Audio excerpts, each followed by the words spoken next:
quiero presentarles al ingeniero Carlos Laúd Martínez. Él es ingeniero industrial con maestría en administración por parte del Instituto Tecnológico de Estudios Superiores de Monterrey, en el campus de Nuevo León, de León, perdón. Cuenta pues él con más de 18 años de experiencia en diferentes sectores como automotriz, también en el gobierno, también en empresas orientadas al ramo textil, al calzado, también en el sistema educativo y de alimentos. Entonces, pues bueno, tiene una amplia experiencia en todo lo que está orientado hacia las empresas. Él es una persona que le gusta mucho todo lo que está orientado al comportamiento humano y las relaciones interpersonales. Tiene una especialidad en desarrollo humano en el Instituto y Sentido de Vida. También es instructor certificado por parte de la Toyota. Ha entrenado a más de 1,000 personas y ha sido director de implementación de TPS y en GST Autoleral. Ha sido miembro de BAM, Bluegrass Automotive Manufacturing, y fue entrenado por el Ristow Single ETPS de Workshop y ha participado en más de 10 talleres con el tema de TPS. Bueno, en fin, bueno, pues es una persona con mucha preparación y que ahorita nos trae este tema tan importante en la actualización de la IATF en las herramientas de Core Tools, lo que es específicamente en APQP y en plan de control. Entonces, pues bueno, les dejo a Carlos Laúd para que él nos comente todas estas nuevas herramientas que nos van a permitir pues tener mayor sentido de calidad en los productos que realizamos para la industria automotriz. Muchas gracias, Carlos, y adelante. Gracias. Buenas tardes. Bueno, como comentó Aide, es un tema pues que está ahorita bastante fresco. Los manuales, si no me equivoco, se publicaron apenas ahora en el 1 de marzo. Y en esta sesión del día de hoy no es un taller, no es una capacitación. De hecho, nada más tenemos 1 hora. Entonces me enfocaré a darte o a resaltar los principales cambios tanto del APQP como del Control Plan. Vamos a comenzar con el APQP o con una breve introducción de por qué se decide cambiar separar el AMEF y el APQP y el Control Plan. Básicamente es, como aquí lo ven en la pantalla, ha sido uno de los puntos de mayor auge en cuanto a no conformidades, refiriéndome al plan de control. Y el hecho de modificarlo da la entrada a tener un beneficio en incorporar lecciones aprendidas, sobre todo en ver cómo evaluar de mejor forma el plan de control. El mismo plan de control ya tiene su propio manual. Anteriormente, el control plan venía dentro del manual de la PQP y ahora es completamente un manual aparte. Por eso se le llama que es como la nueva Core Tool, que en realidad pues, no es nueva, pues, pero al momento que ya se separa, tiene mucho mayor peso. Yo lo veo, haciendo la analogía, como una familia. Yo lo veo como aquel hijo pues, que estaba adolescente, va creciendo, va madurando y pues decide salir de casa, ¿no? Y algo parecido es como lo veo que sucede con el control plan, por el nivel de importancia que tiene dicho documento o dicha core tool, pues es por eso, por ello que se separa. Y pasa de ser meramente un llenado de un formato a darle el peso que realmente requiere o merece el control plan, ¿no? Ok. Conceptualmente hablando, hay una especie de modificación en este diagrama que pues, me imagino todos están relacionados. La fase de diseño y desarrollo del producto y la de diseño y desarrollo del proceso si bien siempre han estado traslapadas, ahora sucede o se alarga un poco más la de proceso y se le da una importancia relevante a lo que son los gates. Si bien también es algo que, digo, siempre hemos sabido que el APQP tiene sus gates, ahora se le está dando una relevancia sumamente importante. Más adelante vamos a ver cuál es esa relevancia, pero definitivamente ya se requiere una validación o un visto bueno mucho más profundo en cada uno de los gates. ¿Y cómo es que se traslapan o se empalma lo que es el control plan con esto del APQP? Aquí lo ves en pantalla. Está el plan de control y el plan de prelanzamiento y el de producción. Esos tres ya los conocíamos. Sin embargo, se está agregando un cuarto que se le está llamando el Safe Launch o el plan de control de lanzamiento seguro, que viene siendo un plan de control específicamente en la etapa en donde estás previo a lanzar y ya vas a entrar a producción. Se va a hacer o se está requiriendo un plan de lanzamiento seguro. Si alguien va teniendo alguna duda, igual abre micrófono y me pregunta de favor, ¿no? De todos modos, todo esto que estoy comentando, voy a ir dándole un doble clic a cada uno de estos puntos. Ok, ¿cuáles son los principales cambios? Hablando específicamente del APQP, ahorita me voy a enfocar en el APQP. Se elimina el contenido del plan de control, como ya lo comenté, y se abre un nuevo manual. Se agrega una sección de abastecimiento en el APQP, una parte de capacidad, una sección de gestión de cambios, perdón.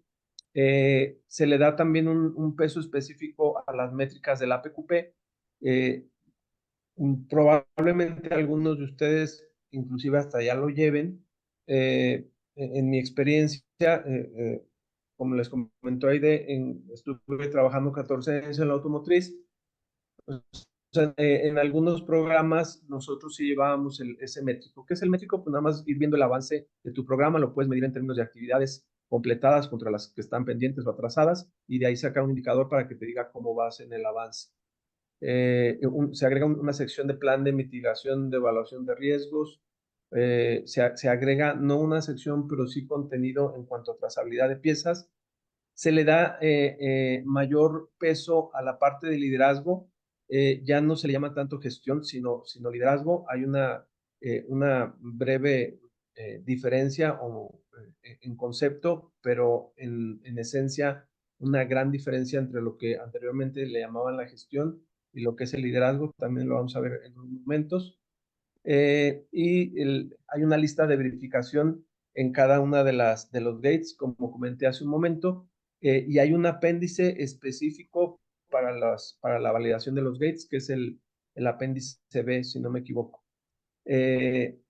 Y bueno, y se incorpora de manera importante lo que son las lecciones aprendidas. Se trata de que las lecciones no se queden meramente en el aire, sino que se integren en cada una de las fases y de los gates de la PQP. Esos son los principales cambios.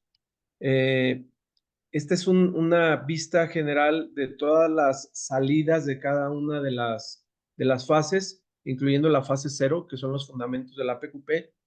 Durante toda esta parte del APQP te voy resaltando en color naranja, no sé si tú lo ves del mismo color que yo, te voy resaltando los principales cambios de esta nueva versión de la tercera edición respecto a la segunda.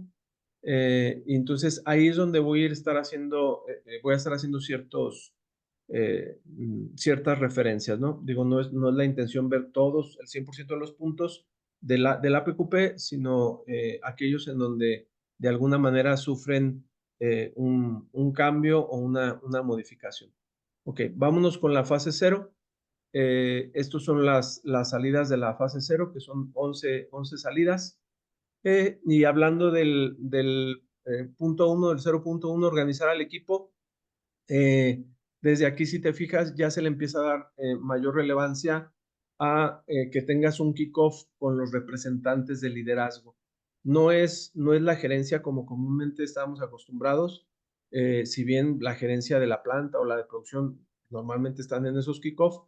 lo que se está pretendiendo es que integres o incorpores gente de mayor nivel, si es necesario a nivel presidente, que realmente estén atentos a esos nuevos lanzamientos, ¿no?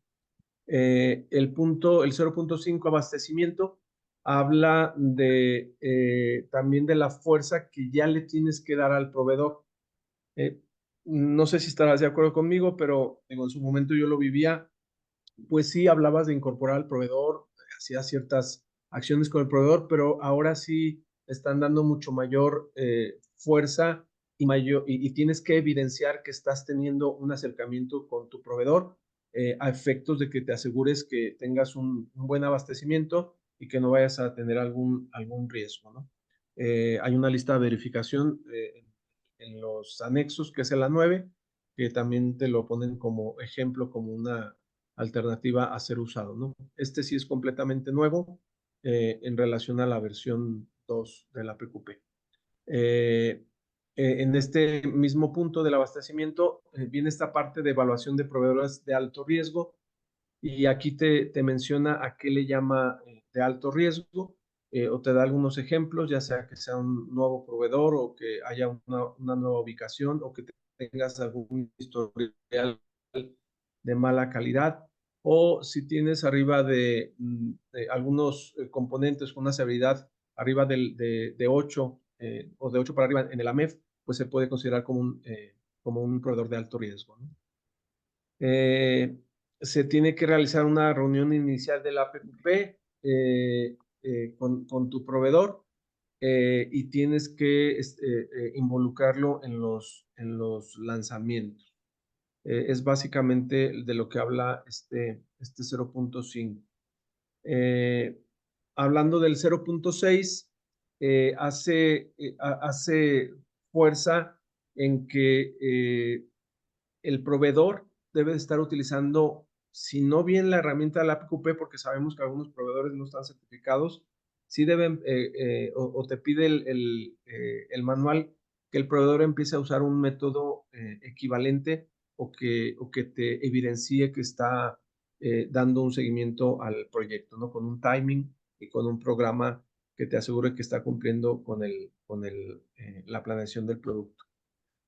Hablando del 0.8 en los planes de control, ya menciona aquí lo del lanzamiento seguro, y básicamente se entiende el lanzamiento seguro cuando entremos al control plan, lo voy a volver a tocar, pero el lanzamiento seguro lo entiende como una contención a posibles no conformidades potenciales, en donde de alguna manera tienes que reforzar los controles que vayas a implementar a fin de que te asegures que durante el periodo de lanzamiento, que estás en pleno lanzamiento, asegures que el cliente no vaya a tener algún problema, ¿no?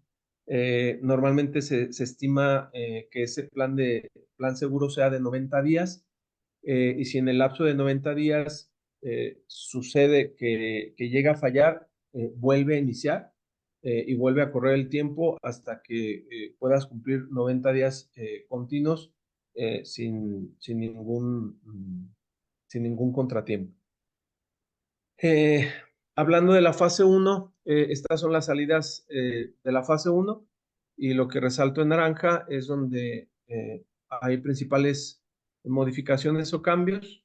En el 1.1, pequeñas modificaciones, te está diciendo que debes de comunicar la información a los tiers de niveles inferiores o a tus proveedores, y separé nada más en dos partes, porque sabemos que en el inglés el must y el should, si bien si lo traduces, los dos son debes, pero pues ahora sí que el must es mucho mayor, ¿no? En inglés es mucho más fácil entenderlo. Por eso te lo separé nada más en dos partes.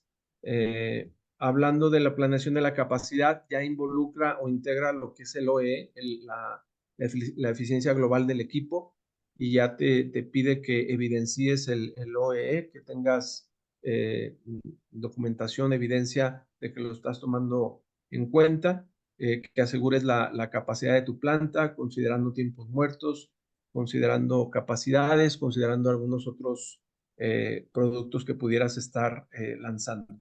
Si bien esto también lo venías haciendo, lo veníamos haciendo previo a esta nueva versión, lo que considero que adquiere mayor relevancia es lo del OEE, que ya está haciendo pues una solicitud del manual, ¿no? Esta parte de liderazgo, ya la que te comentaba hace un momento, cambia sustancialmente lo que le llamaban el management o la gestión y lo que es el liderazgo. El liderazgo tiene que ver con aquellas personas que son las que tienen la responsabilidad de patrocinar o asegurar la finalización de los aspectos de la PQP, mientras que el management son básicamente los que toman decisiones y los que son dueños del proceso o de los diferentes departamentos. Entonces, en la redacción, si te metes a detalle, vas a encontrar que ya habla más en términos de liderazgo que del management, ¿no? Repito, el management de todo modo lo tienes que seguir contemplando, pero sí te está incorporando el concepto de liderazgo para efectos de que a nivel directores, a nivel presidente, si es necesario, se involucren para que se aseguren que los gates se están cumpliendo adecuadamente, que es lo que estás viendo en esta lámina. El liderazgo debe firmar la revisión de gates o compuertas. Dejé la palabra de gates porque la palabra compuerta como que no me gusta mucho, pero no, pues, digo, ya es cuestión ahí personal, pero se refiere pues, a cada una de las etapas de la PQP. Entonces, el liderazgo tiene que estar firmando esta serie de salidas en cada uno de los gates. Aquí lo refuerza, es parte de lo mismo del anterior. Dice, los líderes deben firmar la revisión de gates al concluir cada fase de la planeación de la calidad del producto. Y aquí hace referencia a lo que te decía del apéndice B, que es el Gate Management. Si bien en la versión anterior ya existían ciertos documentos donde validabas estos gates, eran básicamente nada más para el compromiso de viabilidad del equipo y la aprobación de la planificación de la calidad, que es el apéndice D y L.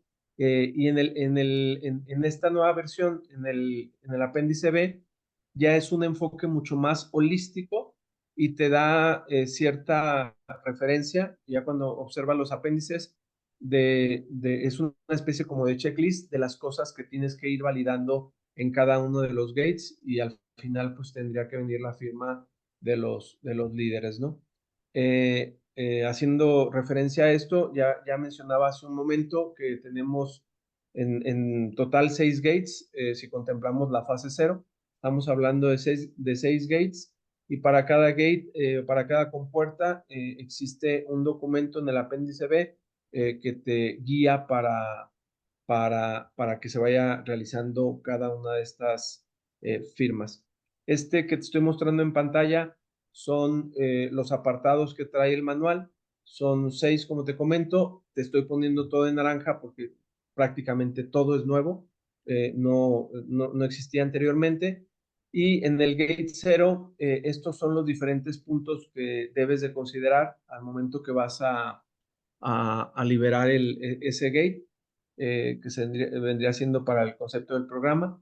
Para la compuerta 1, estos son los puntos que se deben de considerar: plan de aseguramiento, la capacidad del apoyo de liderazgo, etcétera, gestión del cambio. Para el gate 2, estos son los puntos que considera como mínimo indispensable. No significa que sean todos, pero sí mínimo indispensable son estos los que debes de tomar en cuenta. Si te fijas en el punto 9, nada más como para resaltártelo, dice revisión de diseño con los tiers, los proveedores. Entonces ya te está pidiendo que tengas evidencia de que estás revisando con tus proveedores. En este caso te dice el AMEF de diseño, si es que aplica el control el control plan de prototipo, herramientas, características especiales y demás. El Gate 3, estos son los puntos que debes de entregar o de validar al momento que termina el Gate 3. El Gate 4, estos son los puntos, incluyendo el MCA y PPK nuevamente con los proveedores, si ves el punto 8. Entonces, está haciendo fuerza con toda la cadena de suministro para que te asegures que tengas un buen lanzamiento. En el Gate 5, estos son los puntos a considerar. Y repito, cada uno de los gates tendrían que ser validados dándole palomazo, pues, por parte del liderazgo, ¿no? Ese es todo el apéndice B. Seguimos en la fase 1 del APQP, que viene siendo la fase de planeación. Me atoró el mouse. Ok, entonces en esta fase 1 de planeación y definición del programa, viene este apartado que también es nuevo, es implementación de gestión del cambio. Todo cambio que se vaya dando durante el proceso del lanzamiento es importante que se vaya documentando. Y dice, cada documento de salida del APQP debe tener un registro de cambios que incluya como mínimo por qué está cambiando, quién lo solicita, quién lo aprueba y con qué fecha.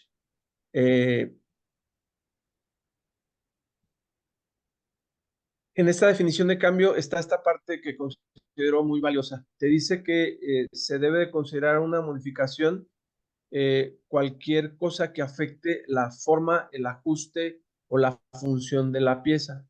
¿A qué le llama la forma? Se refiere al tamaño, dimensiones, composición u otros atributos en donde el peso, por ejemplo, se considera como parte de la forma. ¿A qué le llama ajuste? Todo aquello que tenga que ver con la forma como la pieza interactúa con otras, que tiene que ver con el ensamble y el montaje y en todo caso también el embalaje, ¿no? A eso le llama el ajuste. Y la parte de funcionalidad, pues es realmente la esencia de la pieza, y que cumpla con su rendimiento o que tenga el rendimiento esperado. En esta parte de la función incluye, si es tu caso, cuestiones de apariencia como color, brillo, grano. En el caso de nosotros, por ejemplo, que manejábamos piel, o cuando trabajaba en la automotriz, pues sería una parte funcional, ¿no? La parte de color, del brillo, entraría aquí. Entonces, cada que hubiera un cambio en ello, tendríamos que documentarlo y estar notificando al cliente de estos cambios. Las características utilizadas por el cliente, no, las características especiales que te muestra o que te da el cliente, tendrías que tener mucho cuidado de no modificarlas o repito, si existiera un cambio en esas tres partes de forma, ajuste y función, tendrías que notificar al cliente, ¿no? Cualquier cambio en un producto de APQP debe comunicar a todos los interesados, y ser comunicado de manera oportuna. Cambiar en una salida del APQP es cualquier cambio que ocurre después de que la salida fue revisada y aprobada por el cliente. Entonces, si una vez que te avala el cliente, resulta que hay un cambio, tendrías que notificar. Todo esto tiene que ver con la parte de implementación de gestión del cambio.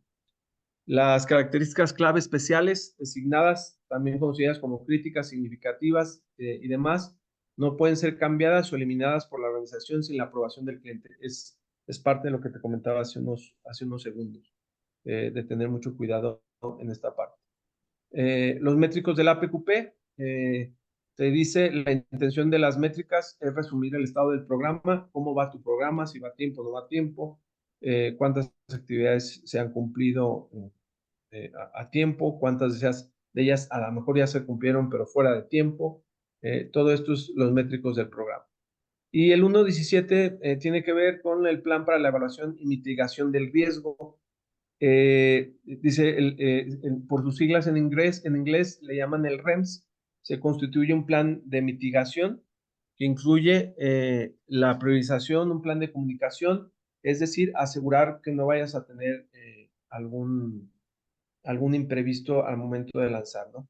Yo le llamaría, es como un mini AMEF, para que minimices el riesgo en esta fase de planeación. Okay.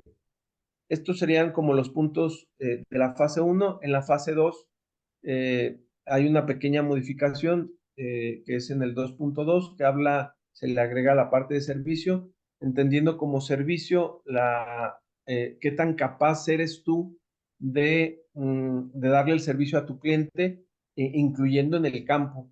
Si llegas a tener un problema en campo, qué tan pronto eres o qué tan rápida respuesta tienes para poder solventar esa situación. Y también empieza a darle ya cierta fuerza, aunque ya lo venía haciendo en otras versiones, a lo que es la trazabilidad, pero aquí lo resalta de manera importante, ¿no? En el 2.2. Hablando de la fase 3, diseño y desarrollo del proceso, estas son las salidas. En esta fase 3 no hay grandes cambios en términos generales, aunque sí aquí ya hablando de los planes de control, aquí ya empieza a mencionar lo que comentaba del Safe Launch Plan. Y así tal cual lo pone en su manual, dice el cliente puede requerir un Safe Launch Plan, que es básicamente, como te comentaba en un inicio, una contención a las no conformidades potenciales, ¿no?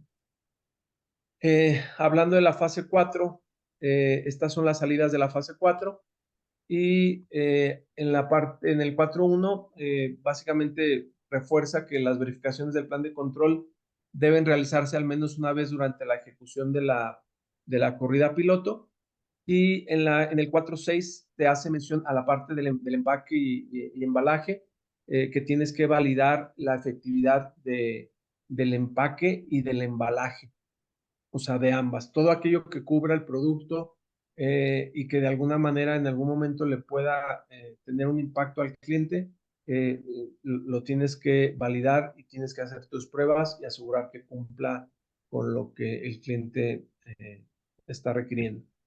En el 4.7, ahí ya es donde con mayor fuerza habla del lanzamiento seguro. En esta fase dice va a incluir un lanzamiento seguro o periodo de contención. Y por lo general este lanzamiento seguro incorpora elementos de inspección adicionales o aumenta la frecuencia de verificación. Como estás haciendo como su nombre lo dice, estás haciendo un lanzamiento seguro, no sé si alguna actividad tú la tenías normalmente en un plan de control normal en un 30% de muestreo o 10% lo que sea. En el lanzamiento seguro a lo mejor esa característica es sumamente crítica y en lugar del 10 o 20% que normalmente tomas, al ser lanzamiento seguro quizá lo vas a muestrar, no sé, al 50 o si no al 100%. Entonces, específicamente el lanzamiento seguro lo que hace es proteger de manera importante el lanzamiento de un nuevo producto. En la fase 5 también hay pocos cambios. El más relevante tiene que ver con el 5.3, que habla prácticamente de las entregas, y el 5.4, que habla de incorporar las lecciones aprendidas y mejores prácticas en cada uno de los gates y en cada uno de los AMEF y de los AMEF de diseño y de los AMEF de proceso, ¿no? Este es el 5.4. Hablando de los apéndices, están estos 11 apéndices, los que te marco en naranja son los nuevos, por así llamarle.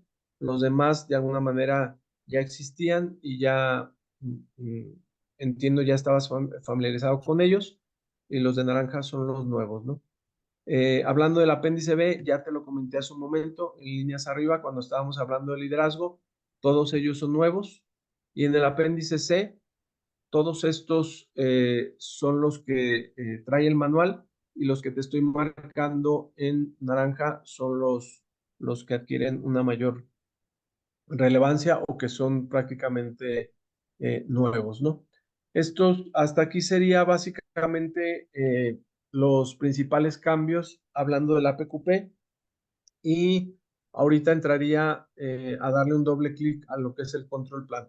Hasta aquí no sé si tienes alguna pregunta, si alguien tiene alguna duda al respecto. Los escucho.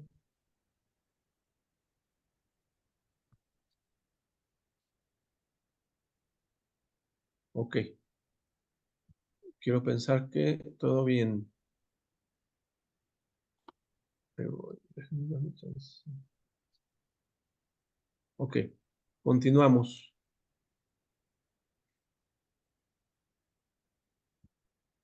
Hablando del control plan,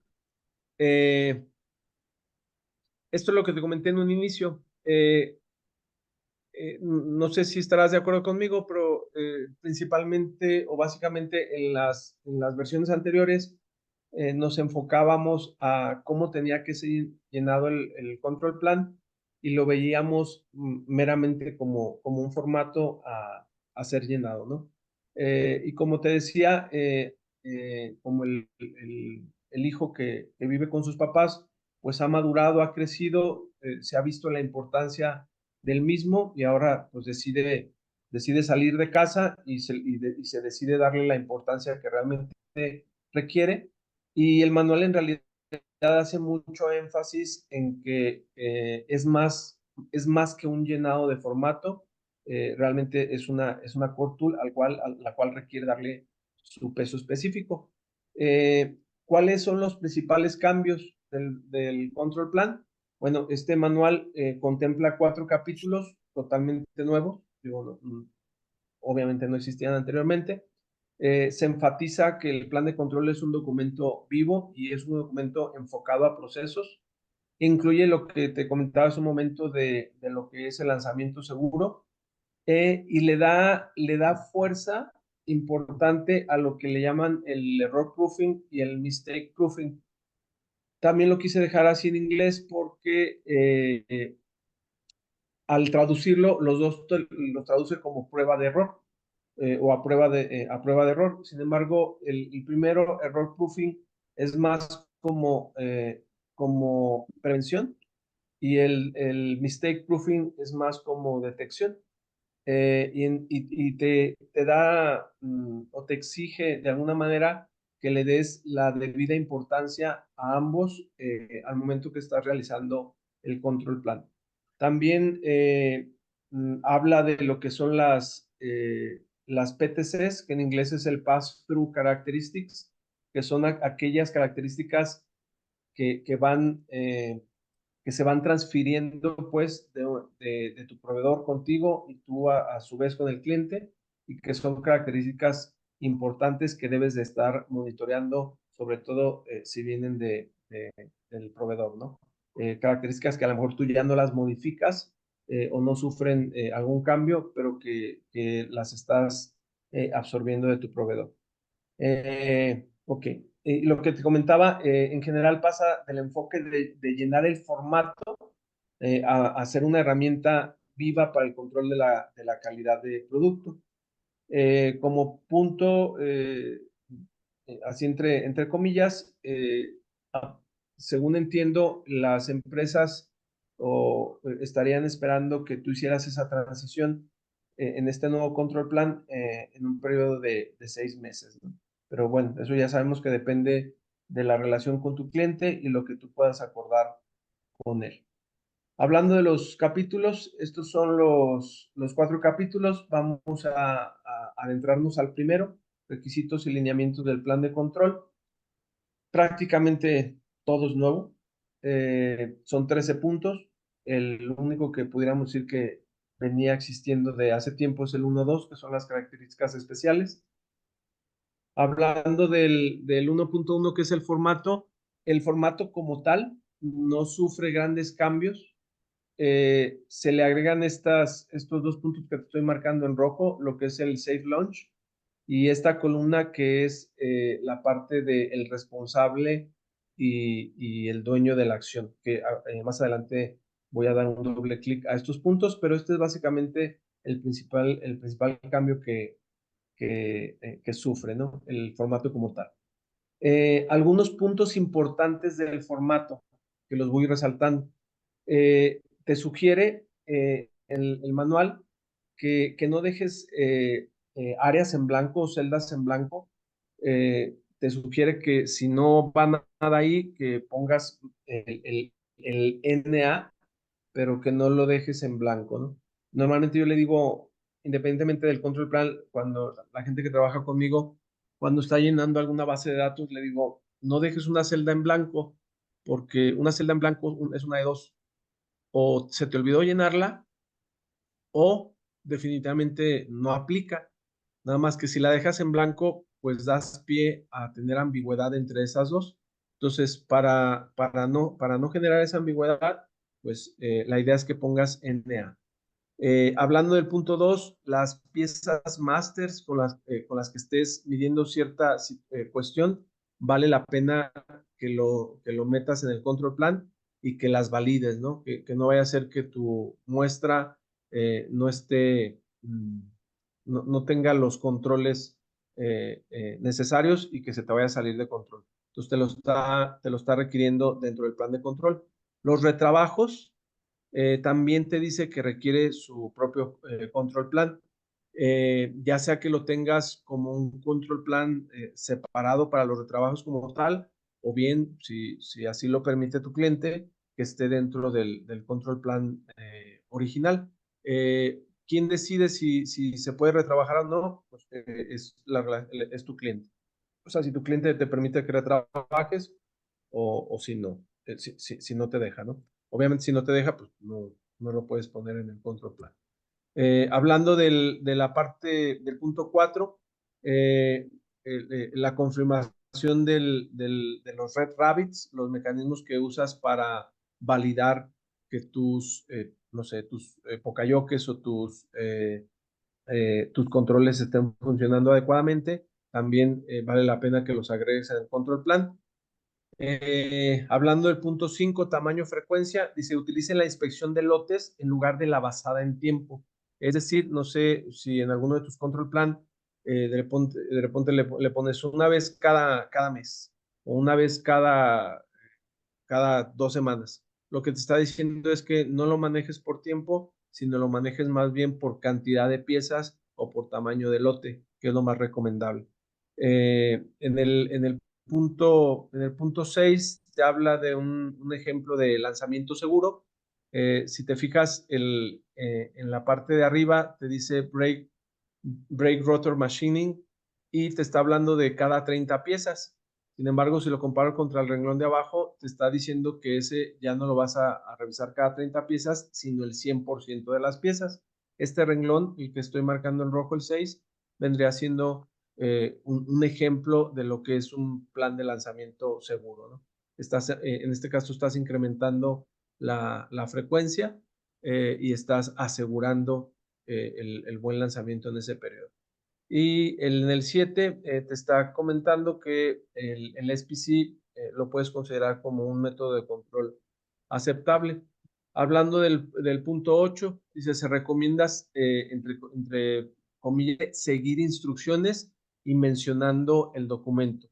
Es decir, no solamente pongas la referencia del documento, sino literalmente las palabras seguir instrucciones en lugar de simplemente enumerar un documento o hacer referencia a algún punto en particular.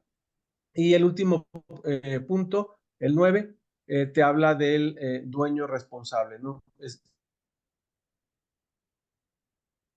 ¿Quién va a iniciar ese plan de reacción en dado caso que existiera alguno? Tienes que poner el rol específico. Esos son como los puntos medulares o tips en el llenado del documento como tal. También te habla de un plan de control dinámico. Algunas empresas acostumbran a integrar lo que es el AMEF junto con el plan de control en un mismo documento. Entonces te dice que si así lo decides usar, adelante, y a eso le llaman el plan de control dinámico. Habla de características especiales, dice como mínimo todos los elementos del diseño de la MEF con un rango de 9 a 10 para el AMEF de proceso deben de asignarse como características especiales, ¿no? Es como una referencia para que sea considerada y sepas cuáles puedes o debes considerar como una característica especial. Las PTCs Son características de piezas fijadas dentro del proceso del proveedor y utilizadas en el proceso de la organización, en este caso en la tuya, sin modificaciones ni validaciones adicionales. Por eso les llama pass-through.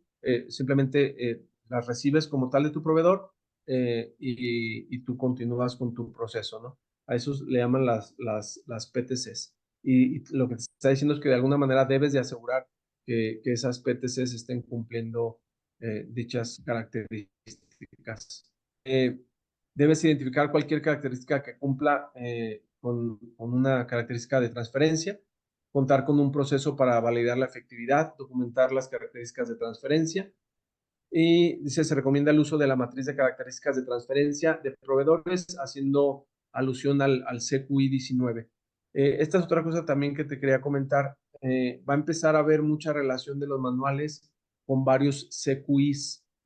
Hay varios CQIs ya desde hace mucho tiempo, sin embargo, hoy considero van a tomar mucho mayor fuerza, porque como en este ejemplo, por ejemplo, valga la redundancia, te manda a llamar al CQI 19 que tiene que ver con el trato a proveedores, ¿no?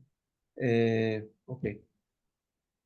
Este es un ejemplo que también viene ahí en el manual de cómo pudieras estar monitoreando o dando seguimiento a los pass-through characteristics. Hablando de la confirmación del error proofing, ya te dije hace un momento, el error proofing es más como prevención, perdón, y el mistake proofing es como contención o detección. Entonces, al momento de verbalizar o de traducir al español, si bien podemos decir que son muy similares, sí tiene cierta diferencia y por eso decidí dejarlos ahí mejor en inglés, ¿no? Y es básicamente garantizar que estén en buen estado, que se estén monitoreando adecuadamente, que tengas una buena validación de esos okayokes o controles que estás usando y que los estás monitoreando con cierta periodicidad a fin de asegurar su buen desempeño. Este es nada más básicamente un ejemplo de lo que comento. Dice, la organización debe, hablando del 1.5, dice familias de planes de control. Te invita a que puedas manejar los planes de control como si fueran planes de control de familia. Dice, debes de enumerar todas las partes individuales relacionadas, cubiertas por el plan de control por familia, y solo se pueden aplicar cuando todas las partes, este es un punto relevante, se pueden aplicar cuando todas las partes asociadas con el plan de control por familia están registradas en la misma línea de fabricación o en la misma línea de producción. Dice, si un plan de control familiar es el resultado de la aplicación de la MEF familiar y el flujo del proceso por familia, la organización debe aplicar nombres o numeraciones consistentes para que amarres la integridad de la información, que es de lo que a veces menciono o hago énfasis de que haya buena comunicación entre los diferentes documentos. El 1.7, procesos de retrabajo y reparación, ya te hace hincapié en que aquellos retrabajos los tienes que tener bien identificados. Dice, debes indicar claramente el inicio y el final del reproceso, es decir, en qué parte estás iniciando el reproceso y en qué parte estás finalizando. Debe quedar, a veces uso esta palabra, estúpidamente claro de en qué momento inicia el reproceso y en qué momento cierra. Si el retrabajo se realiza reprocesando productos no conformes mediante un procesamiento equivalente alternativo, se debe desarrollar un plan de control de retrabajo. Es decir, si el cliente te dice, puedes retrabajar, está bien, nada más dime cómo vas a controlar que ese retrabajo se esté llevando de manera adecuada, ¿no?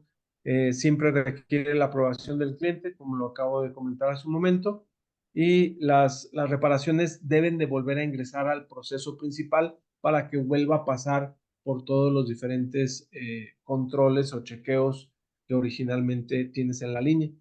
Debes de garantizar en esta parte de los retrabajos, de garantizar la trazabilidad de esas piezas que han sido reparadas, por si más adelante llegara a haber algún inconveniente o algún problema, pues que puedas identificar si es una pieza de producción normal o si es un retrabajo. Hablando de los detalles del plan de reacción, dice, en todos los casos, los productos sospechosos y no conformes deben ser identificados y puestos en cuarentena.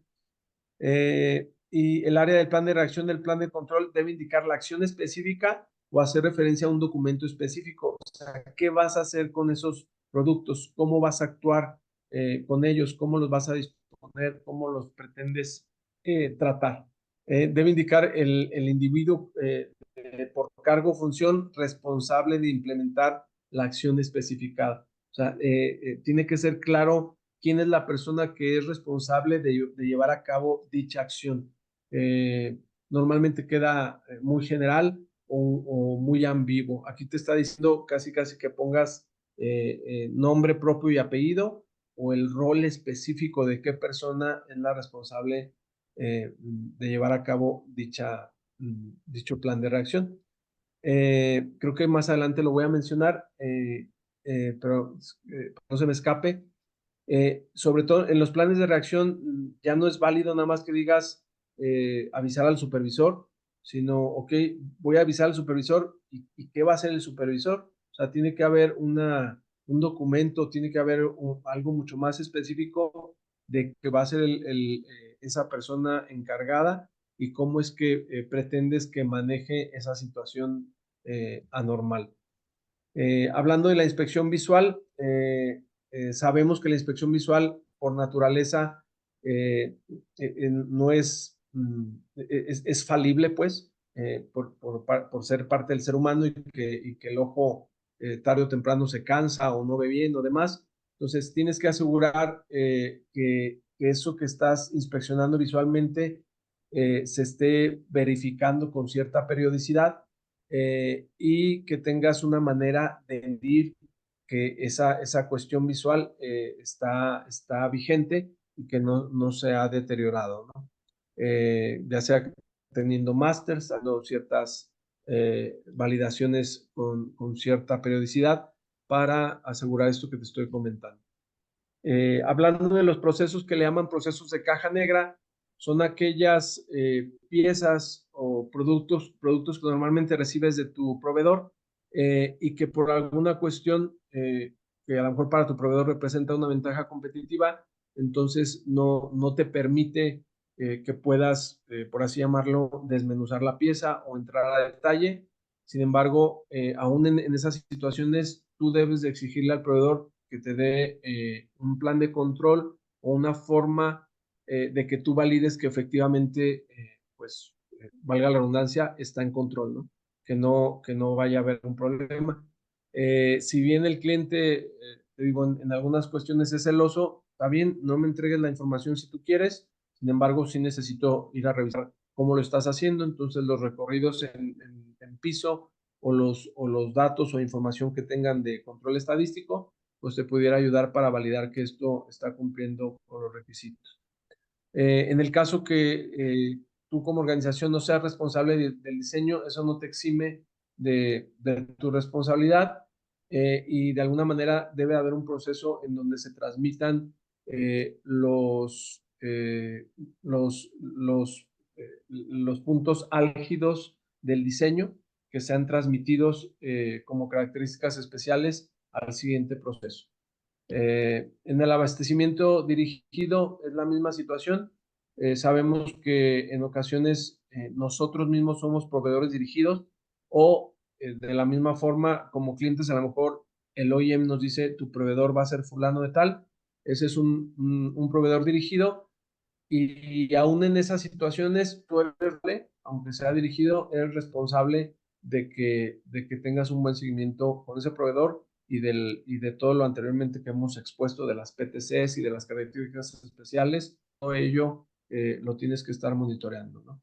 En dado caso que ese proveedor sea un competidor, pues, se deben establecer los mecanismos para que discutas cómo es que te va a entregar la información o cómo lo puedes estar monitoreando.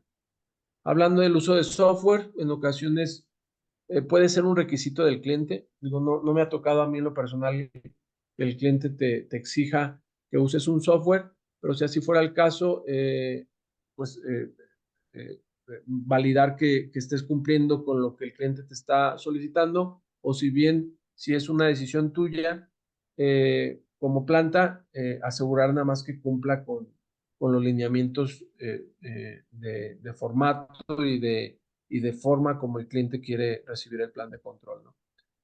Todo esto es parte del capítulo 1, requisitos y lineamientos. En el 2, que es el desarrollo del plan de control, me voy a enfocar al 2, igual todos son nuevos, y en el 2.3 y 2.4 te habla de las entradas al control plan. Es básicamente un listado de todas aquellas como fuentes de información de donde tú te puedes abastecer a fin de hacer un mejor control plano.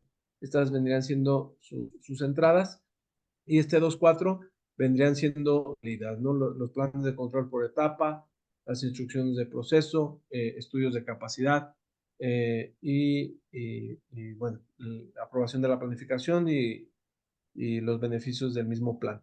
Entonces son entradas 2.3 y 2.4 son las salidas. Hablando del 2.5, que son los campos del formulario, no voy a ver todos, no voy a ver los 26, me voy a enfocar en donde hay poco más de modificaciones, que es en esta parte del encabezado, que ya lo comenté, es básicamente lo del el lanzamiento seguro, que es nada más pues, palomear cuál es el que estás llevando a cabo. Ya sea que el prelanzamiento vaya junto con el plan seguro, pues ahí tendrías que marcar esas dos casillas, o en ocasiones el plan seguro va a ir con el de producción, pues entonces tendrías que marcar esas dos casillas, ¿no? O pudiera ser que a lo mejor sean documentos separados, pues entonces simplemente sería el de lanzamiento seguro. Ok. Hablando este punto del método de control, aquí habla precisamente de los error proofing y mistake proofing, que es para validar que se esté monitoreando adecuadamente ese control y la manera como lo estarás llevando a cabo. Ese es el punto 24. Y el punto 25, documentar las acciones tomadas. El operador debe estar capacitado para manejar el material defectuoso. Esta es la parte que te decía en los casos de cuando el plan de reacción dice notificar al supervisor, el documento debe indicar qué hará el supervisor, que no lo dejes solamente en notificar al supervisor, ¿no? Este vendría siendo el punto 25. Y el 26, dice, se recomienda indicar un puesto único que pueda vincularse a una persona específica, no una responsabilidad compartida. Hablando del capítulo 3, son los tres diferentes tipos de planes de control. En el 3.2 habla de lanzamiento seguro. Dice, el cliente puede requerir un lanzamiento seguro que se implemente durante la etapa piloto y continúe hasta el lanzamiento. Eso pudiera pedirte el cliente.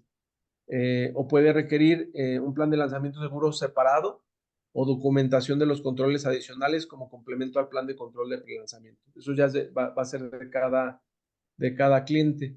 Ya decíamos que el plan de lanzamiento es una especie de contención, y dice, la organización debe establecer criterios de juicio para determinar cuándo es aceptable finalizar el periodo de lanzamiento seguro que garantice una adecuada supervisión gerencial. Y te lo mencioné casi al inicio, un criterio típico que se lleva a cabo es 90 días desde la producción. Si algún problema de calidad sucede dentro de esos 90 días, el periodo de lanzamiento comienza nuevamente, ¿no? Esos son los puntos relevantes del plan de lanzamiento seguro. Y en el punto 4, también todos son prácticamente nuevos, todos los puntos.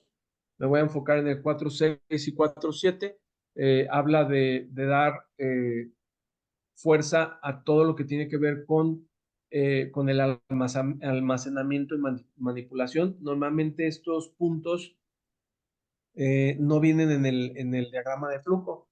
Normalmente se consideran como que no son operaciones que agreguen valor. Sin embargo, son puntos que te llegan o te pueden llegar a afectar el producto, ¿no? Entonces, cuestiones de contaminación, de limpieza, de trayectos, transportes, inclusive dentro de la misma planta, si te pueden ocasionar un problema, vale la pena que sean considerados dentro del plan de control. Dice asegurarse que todos los riesgos relacionados con el almacenamiento y la manipulación se consideren en las primeras etapas de la planificación. Implementar auditorías también es otro punto que refuerza el manual, que implementes auditorías para validar que tus transportadores, bastidores, racks y demás estén en condiciones aptas y que eso no vaya a perjudicar el producto. Ahorita se me vino a la mente en los almacenes, por ejemplo, de repente la humedad, la corrosión, puede ser algo que pueda llegar a afectar el producto y son cosas que te está pidiendo que los consideres, ¿no? Hablando de el 4.7, gestión de anomalías en relación con los planes de control, lo que te pide es que si bien los planes de control se llevan a cabo en un estado normal, lo que te está diciendo es que consideres aquellas situaciones en las que son anormales, como por ejemplo ausentismos de la gente, como por ejemplo alguna avería de la máquina, o como por ejemplo lo que nos sucedió algunos años, la cuestión de la pandemia, escasez de piezas y demás, eh, eh, qué acciones se van a llevar a cabo para efectos de que lleves a la normalidad eso que es una anormalidad en la situación vivida, ¿no? Entonces, bueno, estos serían básicamente como lo más relevante. Te comenté en un inicio, la intención era darte pues ahora sí que una barrida muy rápida de los principales cambios y más adelante estaremos publicando las fechas en donde se estará llevando a cabo la capacitación ya completa tanto de la PQP y del Control Plan. Y bueno, esto sería de mi parte todo. No sé si tienes alguna pregunta, duda, los escucho.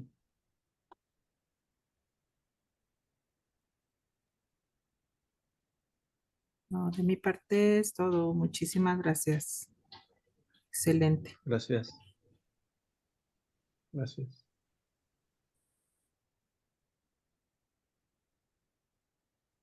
Ponerlo en práctica, eso va a ser lo bueno, ¿verdad? Sí, pues Sí. siempre es lo más complejo, no lo más complicado.